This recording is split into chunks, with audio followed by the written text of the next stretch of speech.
And the coronavirus crisis is hitting nursing homes pretty hard, with devastating, deadly consequences. In New York, the death count could be far higher than what is even reported, and many say the blame lies directly on Governor Andrew Cuomo. Now, as Charlene Aaron reports, families and lawmakers are demanding answers. The official COVID-19 death toll in nursing homes across New York stands at 6,600.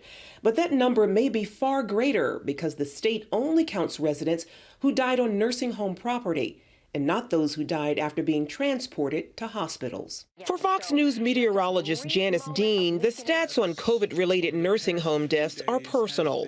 Earlier this year, she lost her elderly in-laws to the virus. So coronavirus happens. We're not allowed to see them. We didn't know his dad was ill at all. We were getting updates from the nursing home, regular updates. And one Saturday morning, we get an update the end of March saying, your dad's not feeling well. And 3 hours later, they call us back and tell us he's died. His mom was in the assisted living residence. And several days later, she got ill. And she had to be brought to the hospital, and they diagnosed her with coronavirus, and she just, died a few days later. New York Governor Andrew Cuomo says his state has only 20% of COVID deaths from nursing homes, compared to 68% in Pennsylvania, 64% in Massachusetts, and 44% in New Jersey. The controversy began in March when Cuomo mandated recovering coronavirus patients be placed in nursing homes.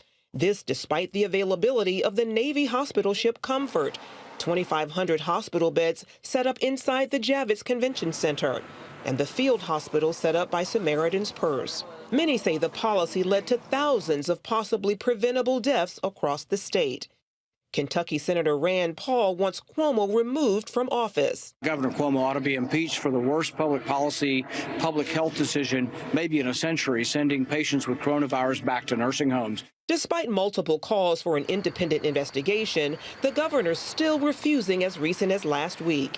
No, I wouldn't do an investigation. I think you'd have to be blind to realize it's not political.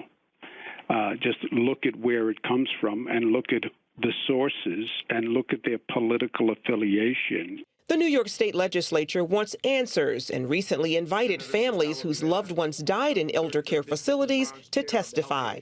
During those hearings, lawmakers also grilled State Health Commissioner Howard Zucker for failing to report the actual number of COVID deaths in nursing homes. Your administration's definition truly misrepresents the true scale of this crisis in our nursing home. Let's try and get the full picture here and now. How many of New York's nursing home residents died in hospitals? I'm not prepared to give you a specific number. Meanwhile, Dean believes she was disinvited from the public hearing because of her affiliation with Fox News. Regardless, she says all the families affected deserve answers. I would like a 9/11 style commission hearing because it's not only New York. There are several other states that did the same thing, putting coronavirus patients into nursing homes. So, listen, that's my hope. I don't know if that'll ever happen. But my argument is, Governor Cuomo, what do you have to hide? Charlene Aaron, CBN News.